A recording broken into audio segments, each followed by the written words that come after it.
फरसगांव जनपद पंचायत में पुराने सीईओ के तबादले के बाद नए सीईओ जी.एल. चुरेन ने अपना पदभार ग्रहण किया। उनके पदभार ग्रहण करने के पश्चात फरसगांव जनपद प्रतिनिधियों ने उनका पुष्प गुच्छ देकर स्वागत कर भेंट मुलाकात कर चर्चा की। ज्ञात हो कि नए सीईओ जी.एल. चुरेंद्र इससे पूर्व राजनांदगांव जिले के सीईओ के पद पर पदस्थ थे। उनका तबादला होने के बाद अब वे फरसगांव जनपद पंचायत में नए सीईओ के रूप में कार्य करेंगे। जनपद अध्यक्ष शीश कुमारी चनाब सहित जनपद प्रतिनिधियों ने नए सीईओ को पंचायतों में अधूरे कार्यों को पूर्ण करने के आग्रह किया है, ताकि गांव में जल्द विकास हो सकते हैं। फरसगांव से रामकुमार भारद्वाज की रिपोर्ट।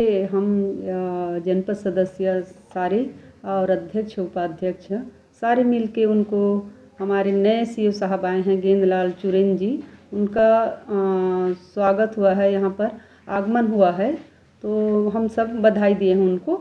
और अच्छे जो अधूरा काम है उनके लिए भी हम सुझाव दिए हैं कि जो भी अधूरा काम है उसको पूर्ण करें।